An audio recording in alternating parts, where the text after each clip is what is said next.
Hi, everyone. As Kathy said, so we are on part 3 of this 4-part webinar series that my firm Bond is putting on with Freed Maxick, our friends over at Freed Maxick CPAs. Today's webinar is going to focus a little bit more on risk. This was inspired by one of the questions that we got in the chat function from part 2 of the 3-part series. We try to answer those questions as best we can, but one of the questions we got was, what are the liability concerns on reopening? And that's a presentation in and of itself. So that's where today's presentation is coming from, and that's going to be the focus today. I'm going to start by doing just a really quick update on where we stand in reopening and some of the key new items that came out this week, and then I'm going to pass it over to one of my colleagues in our firm's litigation department, Mitch Banis, to talk about some of the liability concerns. And then after that, we'll go over to our friends at Freed Maxick, Sanath. I'm not going to try to butcher his last name. I'll let him say it. And he's going to talk about some of the enterprise risks associated with COVID-19. And then we'll end with Joe Aquino, who's going to talk about some updates on the PPP and Paycheck Protection programs. We can go to the next slide. So this slide is just a snapshot of where we stand right now, what industries are permitted to be open in Western New York. I went through some of these in detail last time, so I'm not going to spend a ton of time on this. I just wanted to give you guys a little snapshot of where we stand. Next slide. Phase 4. So phase 4 reopening guidelines came out this week. We're projected in Western New York to move into phase 4 as of July 1st of 2020. There were some surprises in the phase 4 guidelines, not unlike all of the other guidelines that have come out. It's mostly in terms of it did not include some of the industries that we expected it to include. So the phase 4 industries as of now are higher education, low risk outdoor arts and entertainment, which the guidelines list is being included in that, zoos and botanical gardens and the like. And then we have low risk indoor arts and entertainment, which the guidelines list as museums, aquariums, and art galleries and the like, and media production. So we still don't have gyms, malls, movie theaters, amusement parks, bowling alleys, casinos. So there's still a bunch of industries that are not permitted to open at this point. Governor Cuomo in his press conference yesterday alluded to amusement parks possibly being able to open at some point during phase 4, and then that there might be some phase 4.5 or phase 5 to address the remaining industries that remain closed. We had some big executive orders that came out this week and last. We had Executive Order 2.239, which applies to public employers who are operating at a 50% capacity limitation. So that executive order provides that public employers can now bring back their workforce 2 weeks after the region is cleared for phase 2. So that would be for Western New York. We were cleared for phase 2 on June 16th. So as of June 30th, public employers can start bringing back their workforce. We had Executive Order 202.44, which has increased the size of non-essential gatherings from 10 to 25 now, although I think that's a little confusing because there has been large gatherings going on. So, take that for what you will, but now the executive order provides that non-essential gatherings of 25 people are permitted. And then we have Executive Order 202.43, which put in place some additional responsibilities for businesses that sell alcoholic beverages. For businesses that sell alcohol on their premises, they must now inspect, monitor, and otherwise supervise the area within 100 feet of the business to make sure that patrons are complying with open container laws and also complying with social distancing and face covering requirements. And the consequence there for violating that executive order could be loss of liquor license. So that's something that's really important for businesses who sell alcohol to be aware of. And then lastly, yesterday, And this morning, Governor Cuomo Governor Cuomo, last night, he issued his executive order putting in place a mandatory quarantine for people traveling into New York State from areas experiencing high infection rates. That executive order came out last night, and the New York Department of Health issued guidance on the executive order this morning. So what that executive order provides is that all travelers entering New York State from a state with a higher positive test rate than 10% over a 7-day rolling average must quarantine for 14 days in accordance with New York Department of Health guidance. Currently, the states that require this mandatory quarantine it currently includes 8 states. We have Alabama, Arizona, Arkansas, Florida, North Carolina, South Carolina, Utah, and Texas. The New York Department of Health has a specific place on its website where it's going to be updating this daily with the states that are included in these travel restrictions or this quarantine requirement.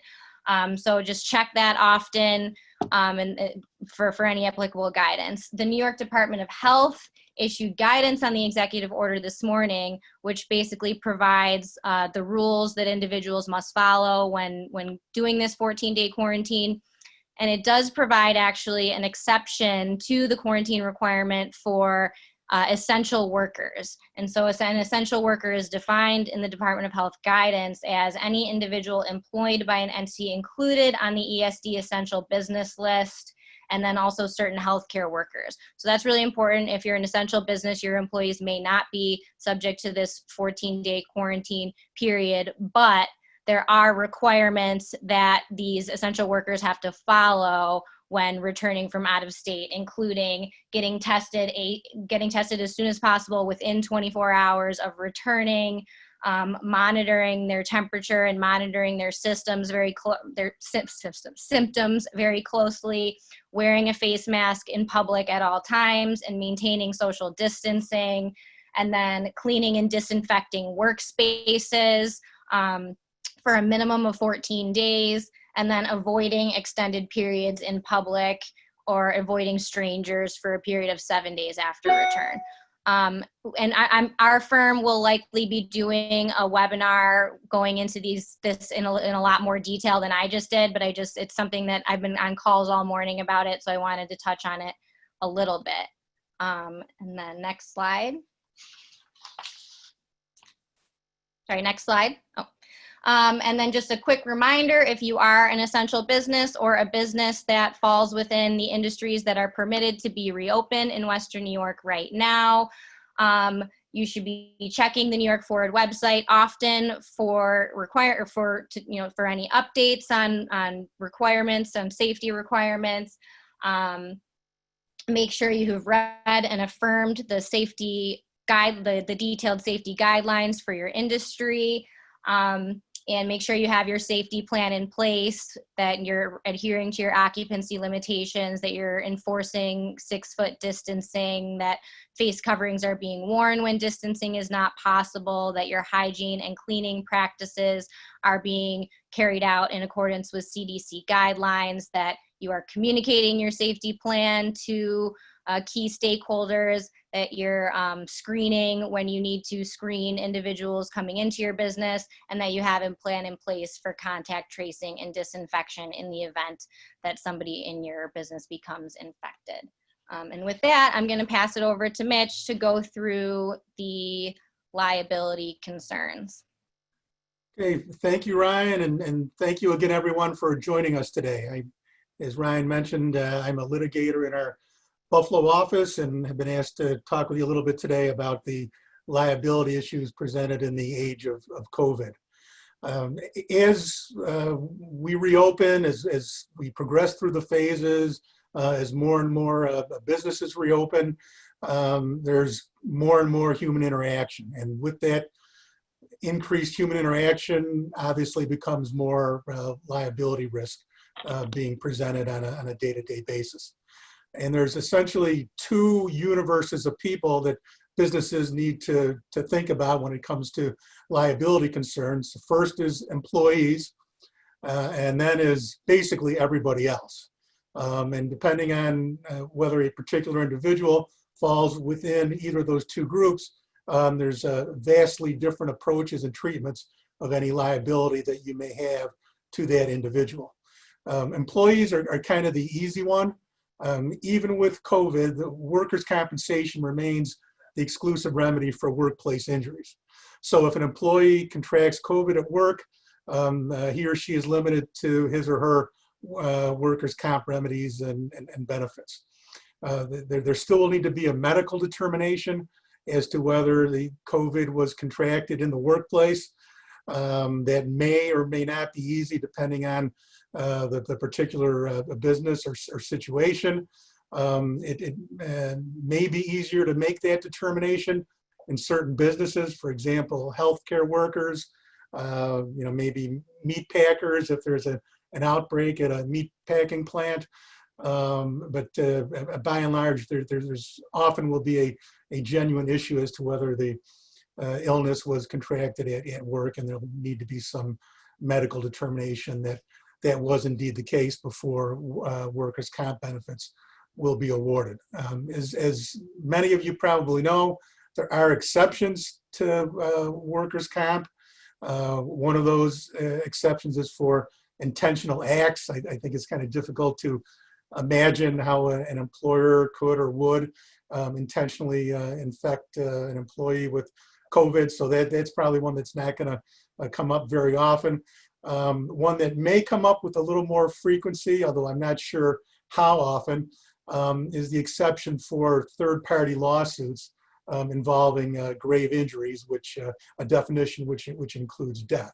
So, for example, an employee gets COVID at work, then sues the business's landlord for, let's say, not properly disinfecting the premises.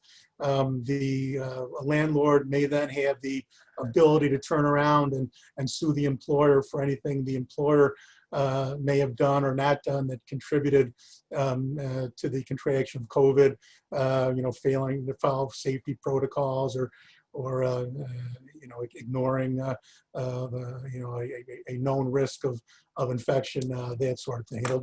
It'll remain to be seen how frequently that comes up, but it certainly it could be a possibility, but hopefully a rare and remote one. Next slide, please.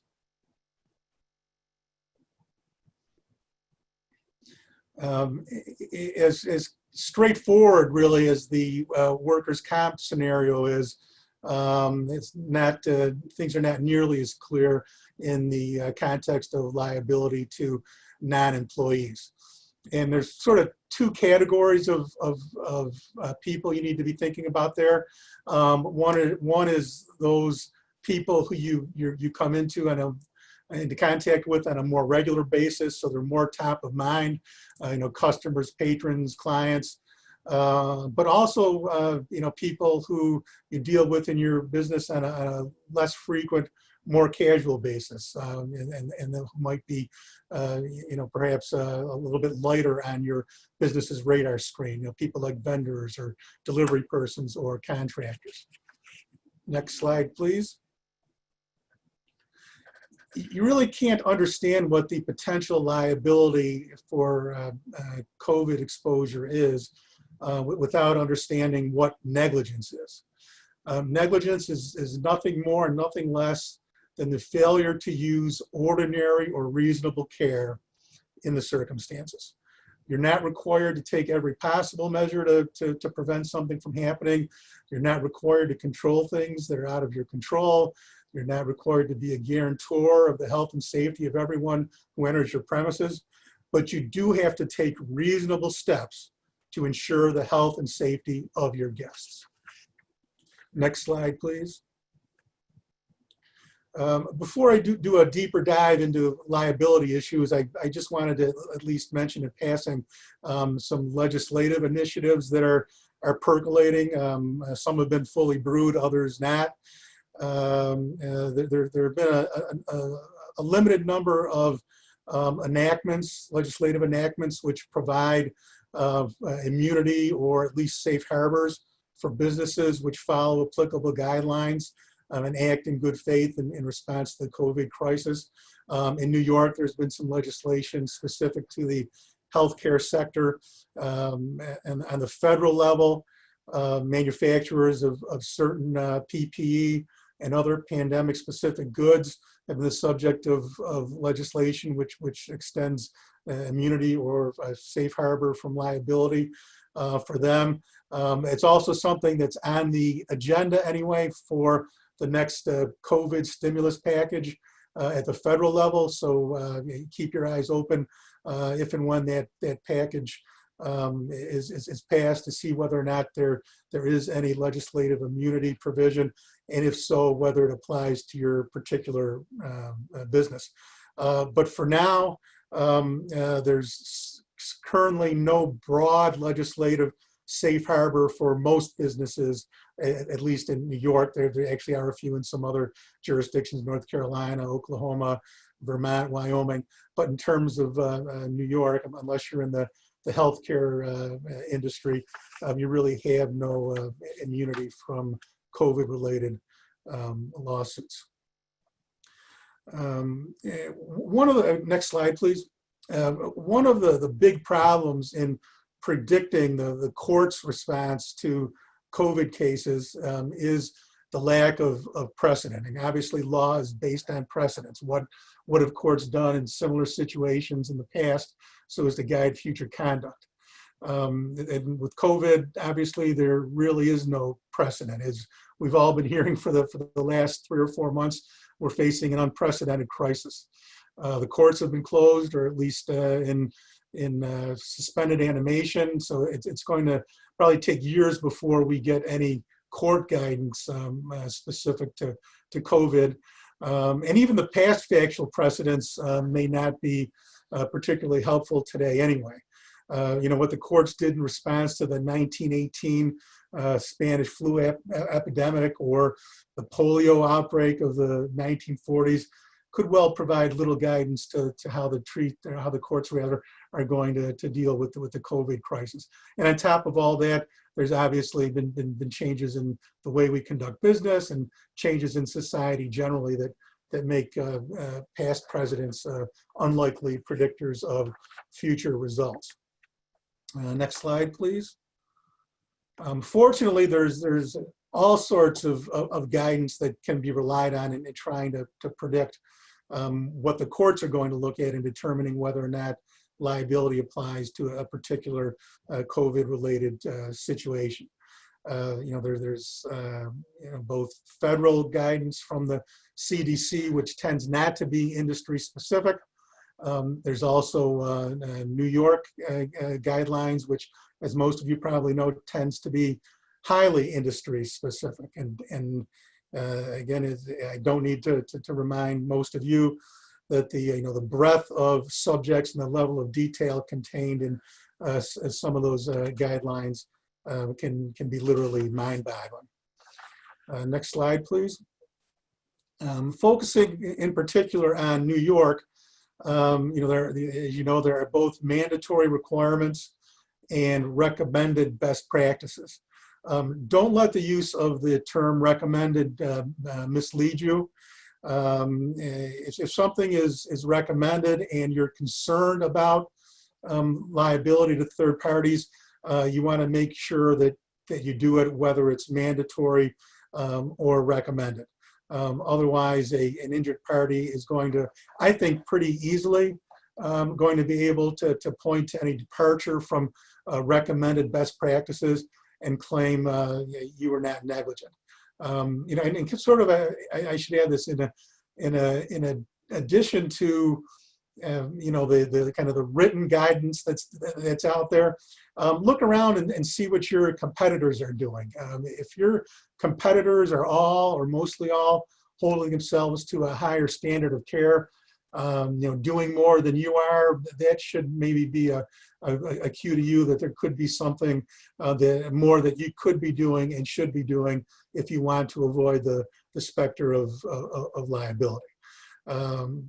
But the bottom line, jumping back to the government provided guidelines, is you do not want to be defending a third party liability case if you haven't done what the government wants you to do via either requirements or guidelines.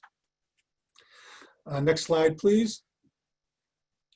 There are also a number of collateral issues which will inform the liability analysis. Is your business truly essential or not essential at all? Are you a big box store or a small mom and pop?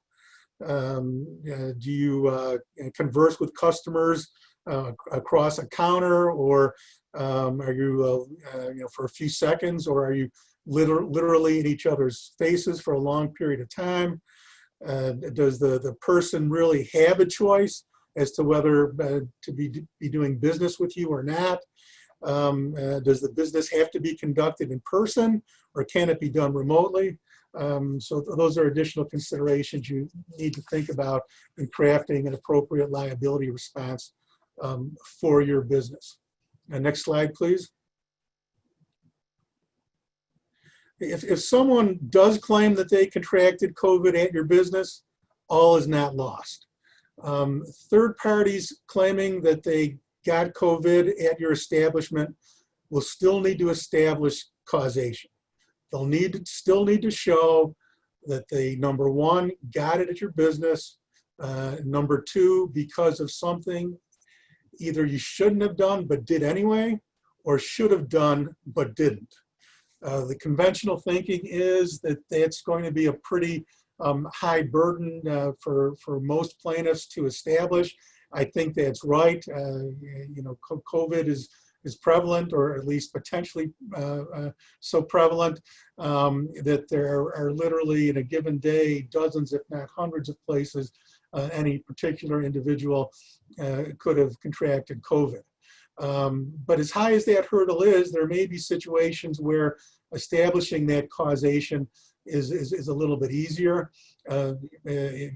Contact tracing obviously presents the potential for being able to establish a causation, and that's being kind of being done by the government for potential plaintiffs. It's not anything they necessarily need to do themselves. In situations where there are outbreaks, it may be a little easier to show causation. And finally, in a captive audience situation, it probably will be easier to establish causation. Think cruise ships, nursing homes, those sorts of locations. Next slide, please. There are also defenses which can possibly be raised in response to a COVID liability claim. One is assumption of risk. Essentially that the plaintiff knew of a dangerous condition but voluntarily exposed himself or herself to it anyway. The courts may determine that there's sort of an inherent assumed risk just by being out in public during a pandemic. I mean, unless you've lived under a rock for the last 3 or 4 months, the bad things that could possibly happen to you if you go out in public.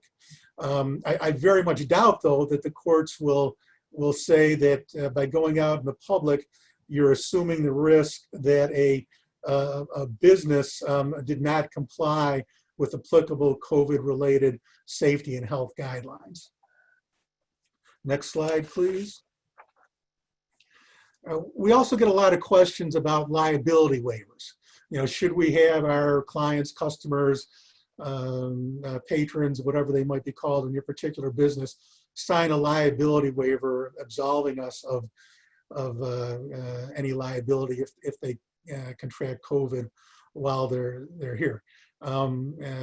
Liability waivers have some very technical requirements. They have to be clear, they can't overreach, they must be voluntary and not the product of unequal bargaining power. They're not available in all circumstances. There's both statutory and common law exceptions to the validity of liability waivers. Even an invalid waiver, though, can still help establish that the individual plaintiff perhaps assumed the risk of what they're now complaining about. But I want to focus more on the business considerations involved in asking for a liability waiver. I mean, there's obviously practical issues presented there. Are you a retail store or other high traffic area where getting a waiver is just not practical?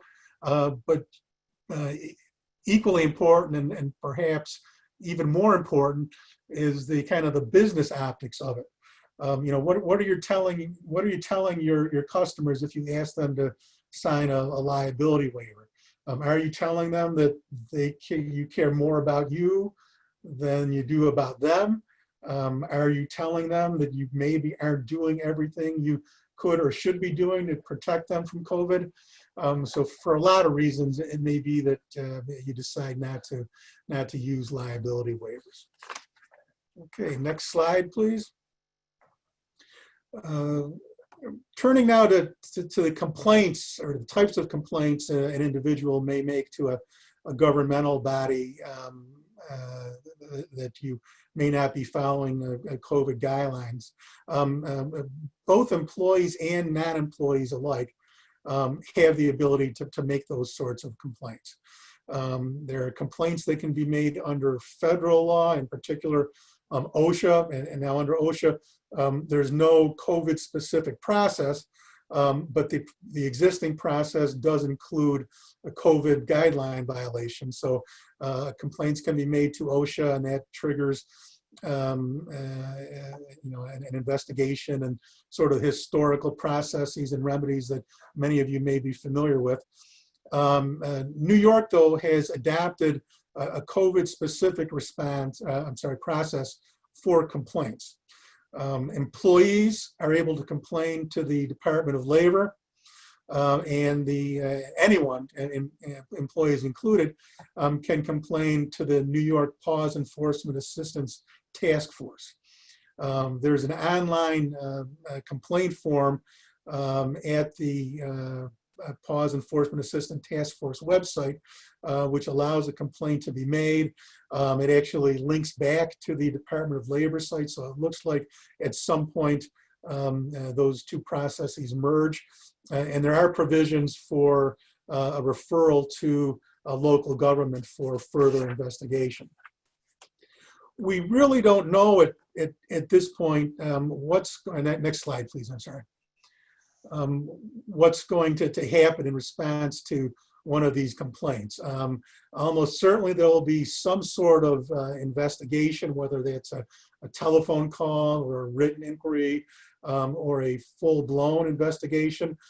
We are aware of one complaint that precipitated a phone call to the business, followed by a rather perfunctory questionnaire. And I'm simplifying things a little bit here, but basically the questionnaire asked, are you doing everything you should be doing under the guidelines? But it did also allow for an offer assistance in creating a plan or making sure the plan complied. So it's at least that particular response to a complaint was more of a remedial than a punitive sort of thing. But I don't know what the underlying complaint was, so I wouldn't rely on that too much. Assume that any complaint made either to, whether it be to OSHA or to the state, can result in some fairly serious consequences. If you do face serious consequences, hopefully there's some sort of hearing involved, or at least some kind of opportunity to be heard. Well, what is clear is what the penalties are. Under the governor's executive order 202.14, any violation of the executive orders is a violation of the public health law, which provides for up to a year in jail, up to a $2,000 fine on a first violation, $5,000 fine for repeat offenders, and up to a $10,000 fine if death or serious injury is involved. And obviously, even the lowest of those, the most minimal time in jail is something you all want to be avoiding. Next slide, please. You also need to know, and I won't spend a lot of time on it, that traditional retaliation claims will probably be available for COVID-related safety complaints made by employees. So in other words, and I'm sure I'm not telling you something that isn't intuitive anyway, but you shouldn't be retaliating against employees because they complained about your COVID guideline compliance. There's retaliation claims available under OSHA, the NLRA, workers' compensation statutes, and other whistleblower statutes. So, you know, and again, that's just sort of common sense. You know, treat assuming you were treating them as you should have been treating them. You know, keep treating the anyone who complains about your COVID compliance the same way you were before. Again, assuming that you were treating them in all respects properly. Next slide.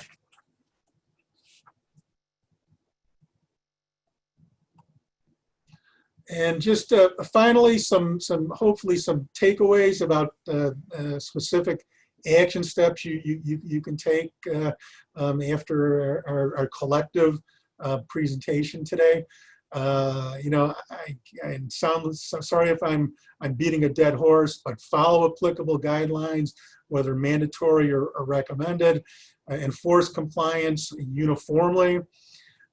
Document compliance. It may be, you know, depending on your particular plan, it may be written compliance. It may be something as simple as you know, taking a cell phone around and taking pictures of signs you have up, or the hand sanitizer you have in place. And the other thing you can, particularly if you're concerned about third-party liability to non-employees, is review your insurance coverage. Make sure you've got the appropriate deductibles.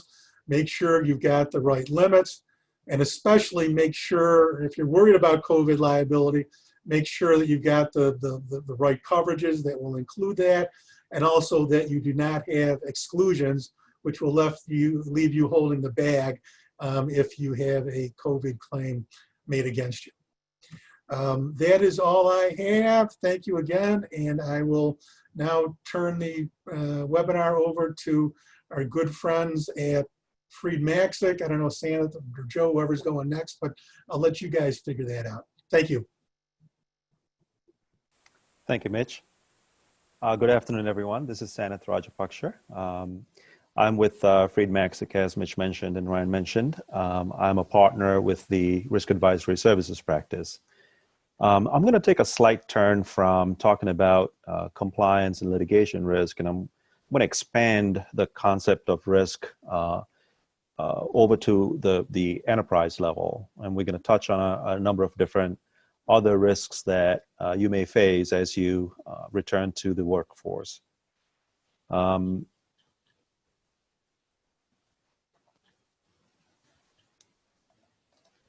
Sorry, I'm going through my slides here as well. So thank you for advancing the slide. So what we already know today, we're in a different world. Everyone knows that we're in a different reality, emerging new realities, a new norm, et cetera, et cetera. Planning a return to the workforce will require some innovative thinking if we are to prevent some wider enterprise risks. Don't just plan on picking up where you left off. Our advice to our clients and contacts are to don't just return to where you left off.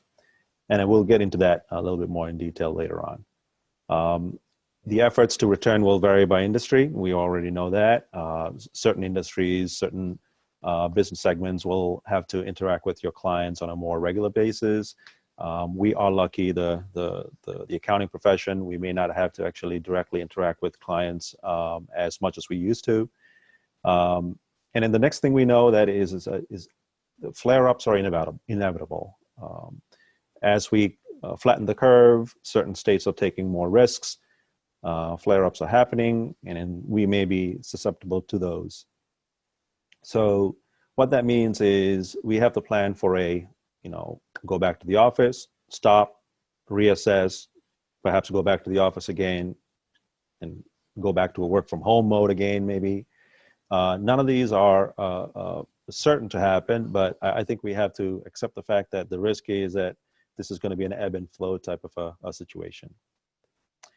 And one other thing that we know is that don't expect everyone else to do the right thing. Even if we follow the guidelines, the regulations, the requirements, the best practices, many of our neighbors and clients and counterparts may not be doing the right thing. So what they do will impact us, and what can we do to mitigate that risk, we have to start thinking about.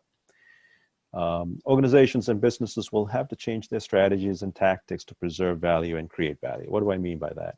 This is a fantastic opportunity for us to pause and think, do I continue to do what I used to do, or do I take this opportunity as this event as an opportunity to revise my strategy and revise my operational tactics? And if you are taking a hard look at your strategies and operational tactics, more likely than not, your risks that you are comfortable with, that you have been always assessing and prioritizing and mitigating, may be different going forward. So you have to pause and look to see what those risks are. Next slide, please. Actually, a couple other things I'd like to talk about from a risk perspective is that there are certain types of risks that will come from internal factors, namely the nature of the business that you're in, the products or services that you sell. Some internal factors might be caused by your own employees. Certain internal factors are related to technologies that you use. Even the policies and the processes and the internal controls that you may have are going to contribute to certain risks that you face. Your organizational culture may also be an internal factor that cause risk. And your prior financial position before you went into the COVID situation and your financial position as you return back to work is certainly an internal risk factor. But there are also some external factors you may not be able to control, but you're still going to be influenced and impacted by. And those things are social and civil unrest due to many factors. Politics itself could be influencing the way you return to work and how your employees are reacting to it. Misinformation and facts and so forth that is circulated that is going to influence the way your customers, clients, and your employees feel about it. And the speed of research and development leading to a vaccine will be an external factor that will influence how you return to the workforce and continue business. This slide really captures all of those different risk points into risk categories. Health and safety, I think Mitch touched a lot on that concept. Financial is another category, as I mentioned before. Legal and compliance, Rich already covered. I'll dive a little bit deeper into technology and cybersecurity risks as you come back to work. There's reputational risks, there's human capital risks, political fit risks, as I mentioned before. There's certain fraud risks that you will need to consider, and there's company policy and governance type risks that you will also have to consider. One thing I will mention is that the core pillar for returning to the workplace will need to be built around trust and transparency. If your employees aren't trusting the process that you're using to bring them back to work, if your clients and customers aren't trusting the approach that you're taking, that will lead to many other risks that are categorized on this slide. So our recommendation, our belief is that you have to demonstrate that you are doing the right thing and build that trust that we all are expecting our neighbors and business partners to have. Next slide, please. I'm not gonna dive too much into the health and safety side of it, but I'm gonna touch on a couple of other items here. Mitch did a great job covering many aspects of this, but having a business reopening plan is crucial. a documented, well-defined, well-understood, and well disseminated plan is a must, and it goes to enforce that trust that you're trying to build.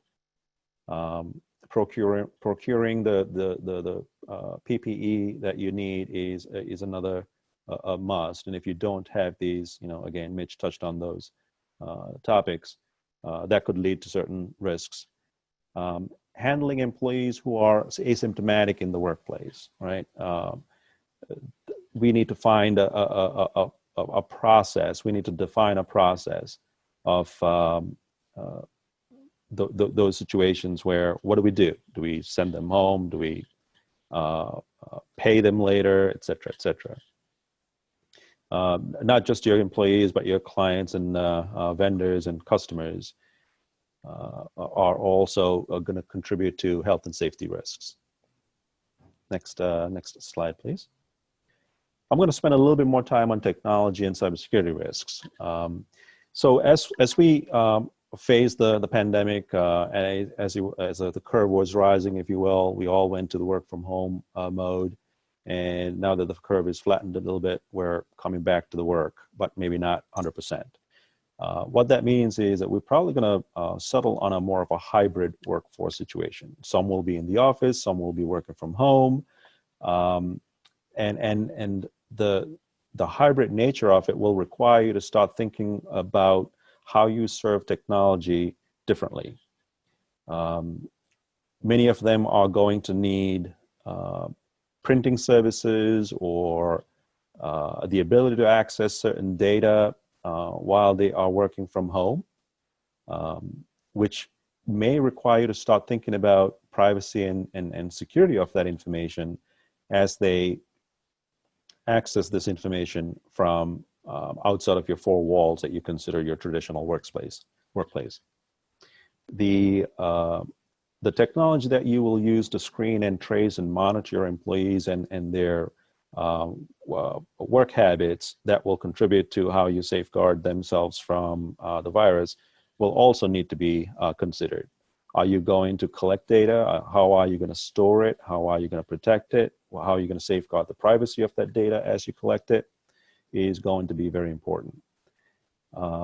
I mentioned that some folks will be working from home for the near term.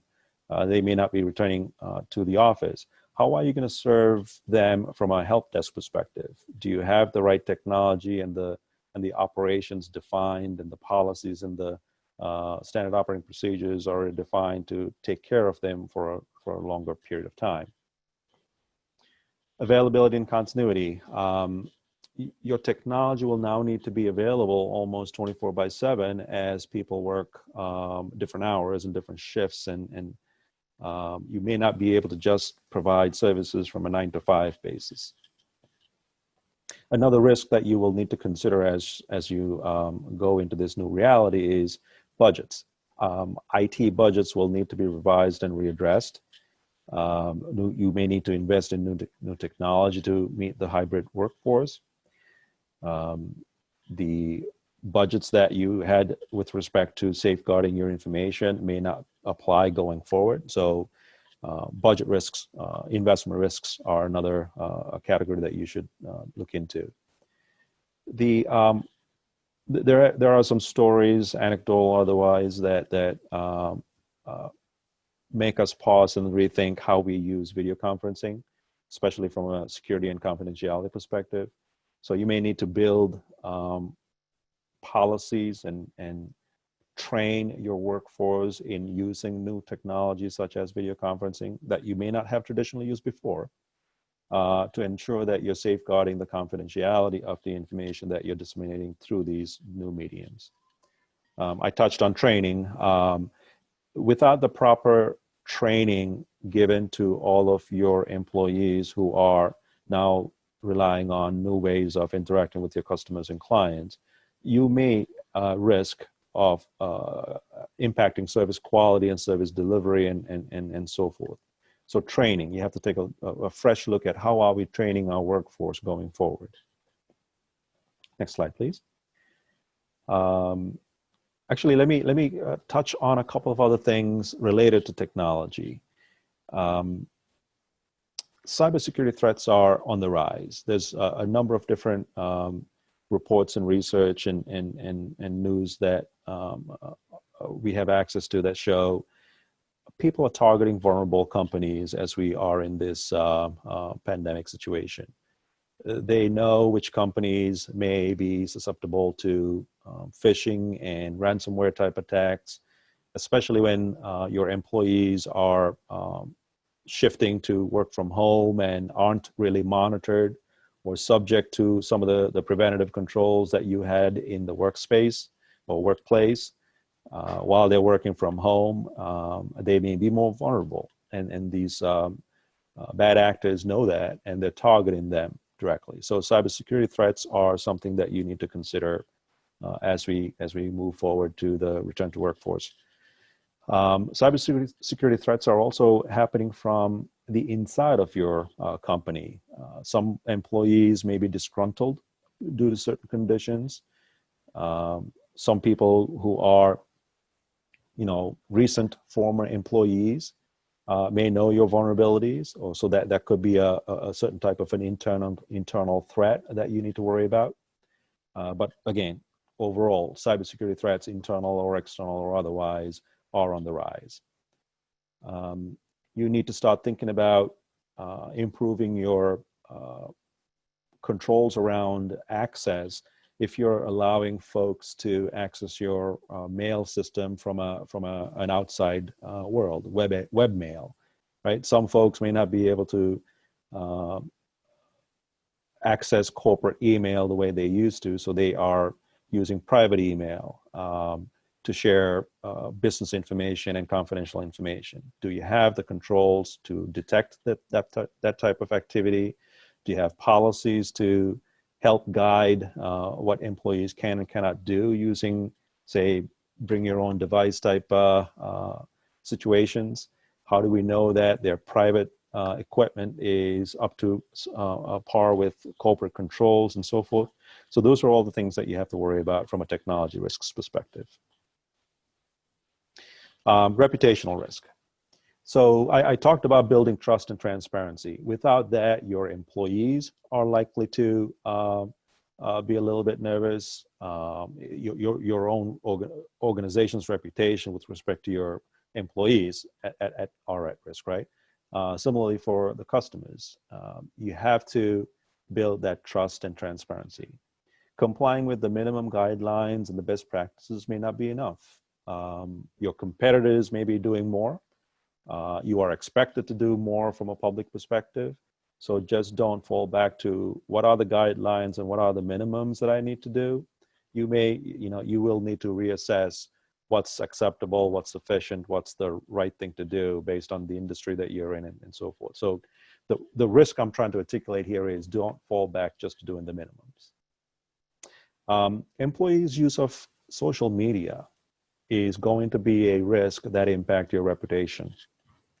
So you have to have the right policies, the processes, the monitoring controls, and the ability to enforce your company's stance regarding the use of social media.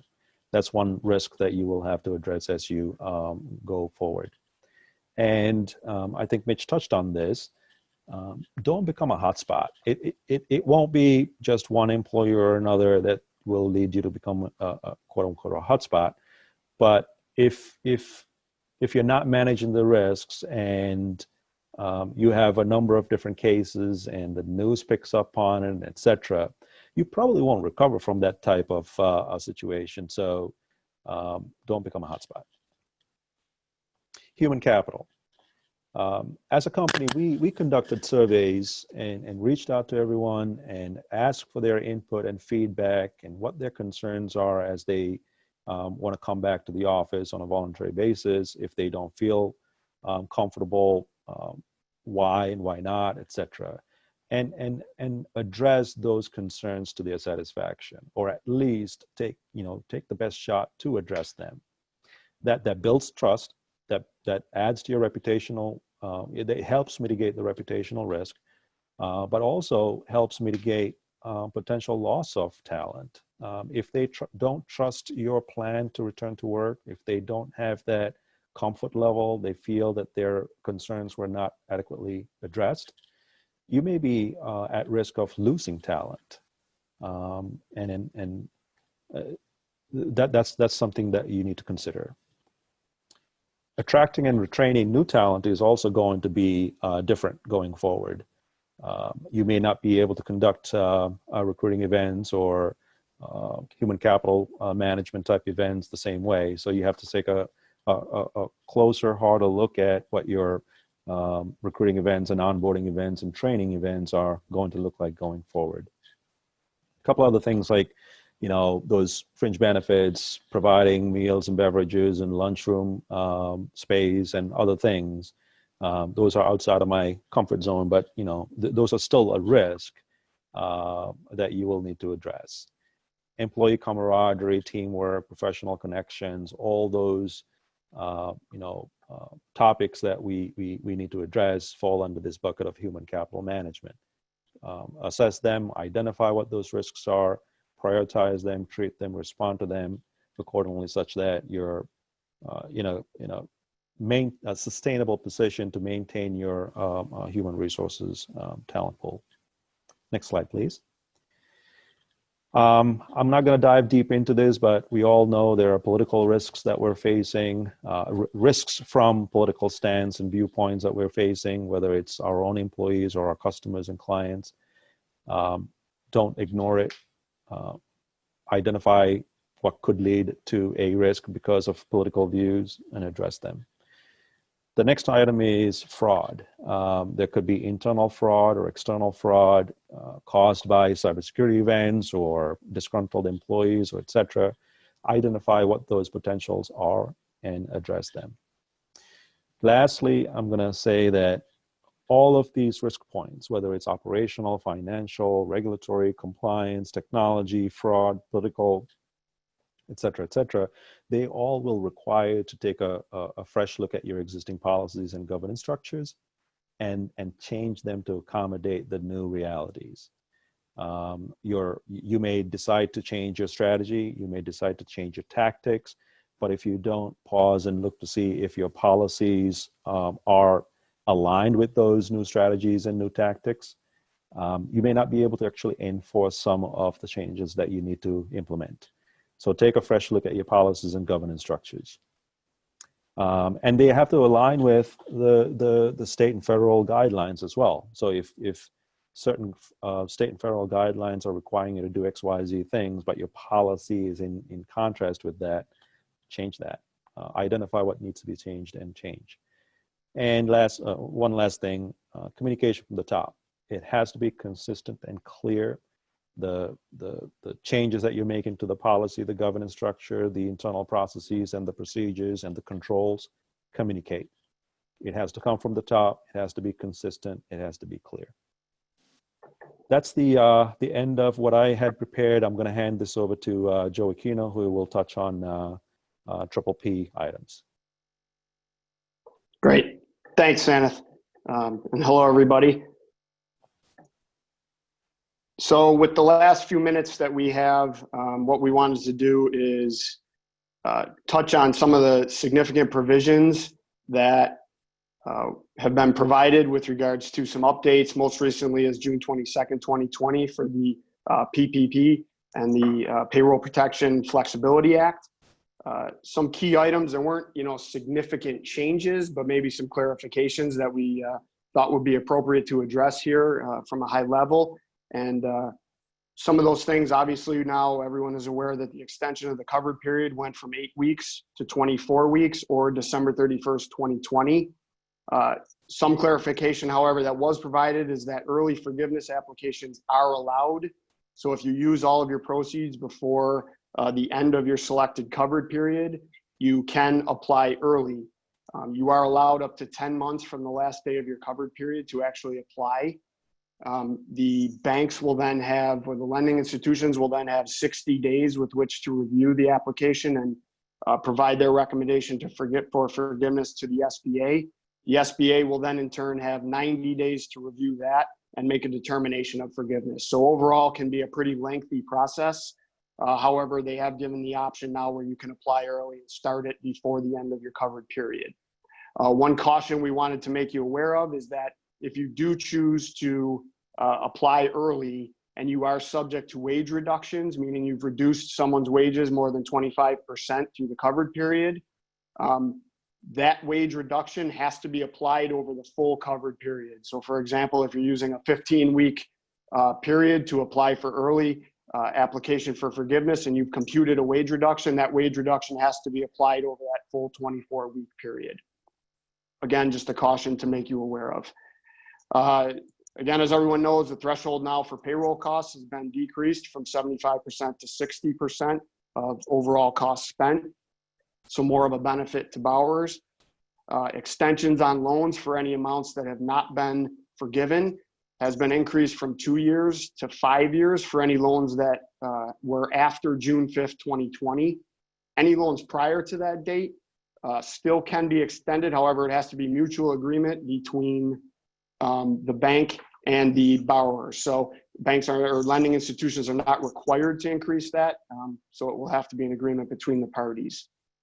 There's also been an extension of the rehire dates and wage corrections from June 30th to December 31st, 2020. So if you've had any wage reductions or FTE reductions, you are given until December 31st to correct those. In addition, they've implemented several FTE safe harbors. If you are subject to an FTE reduction, that will be helpful, more beneficial.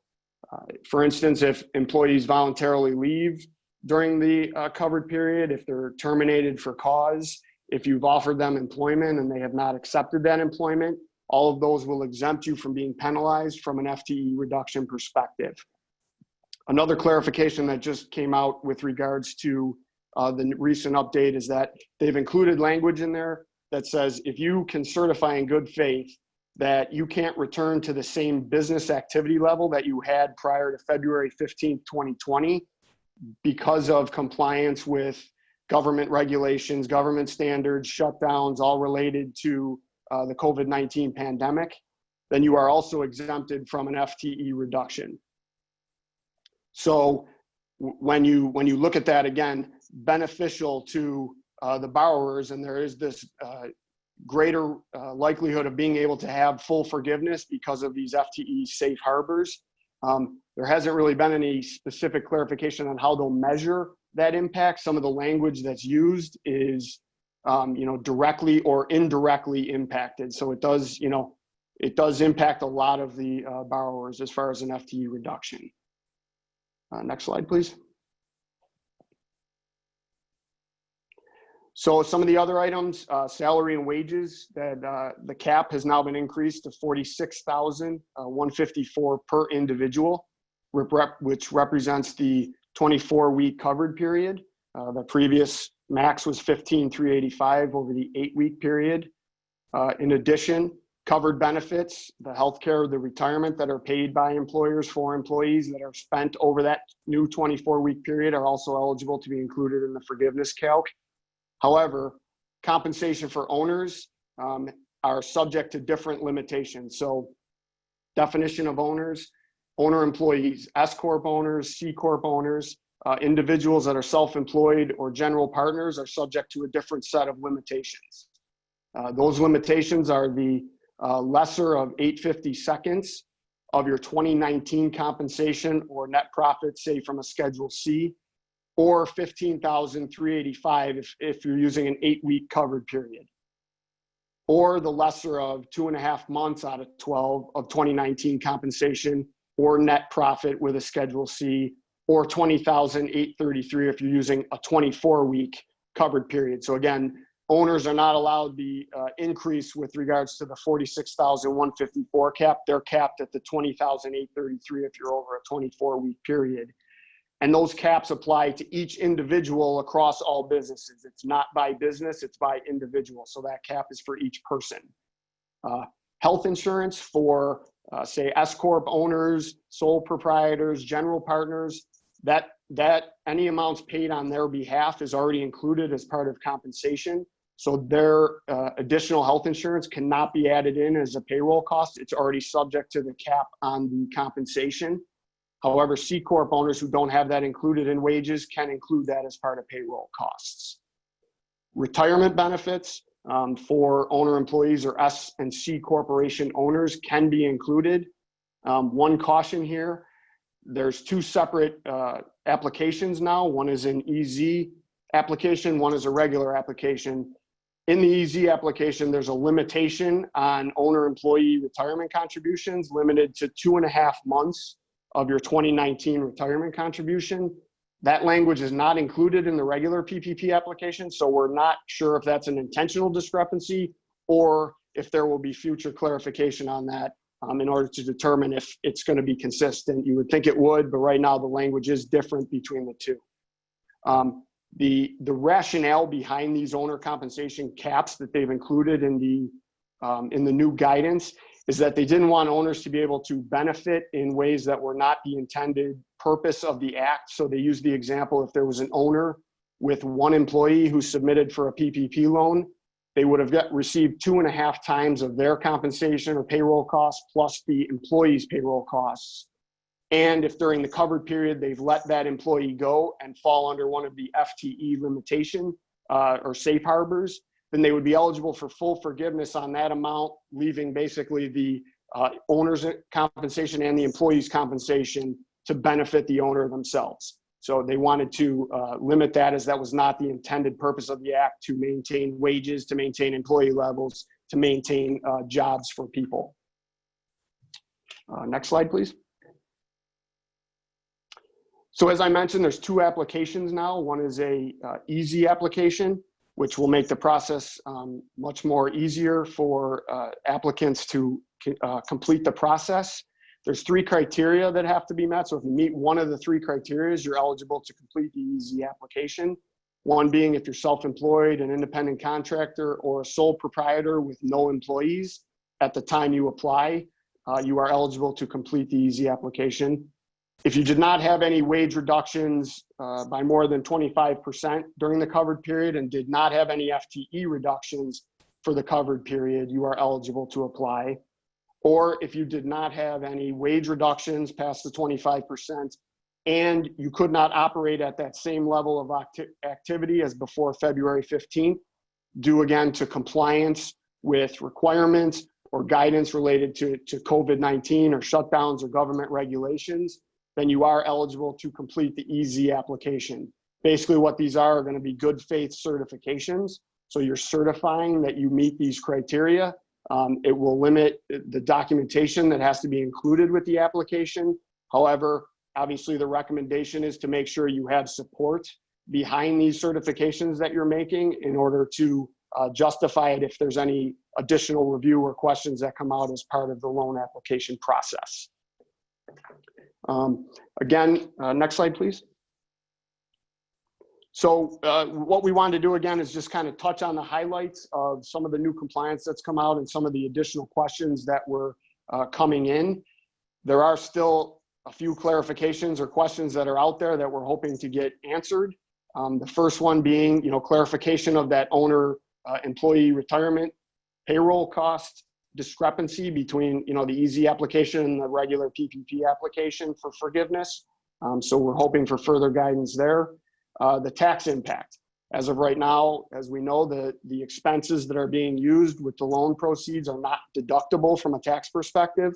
That is still being discussed and will hopefully be decided on soon. PPE, can that be included as a non-payroll expense? This one's been going on for a while.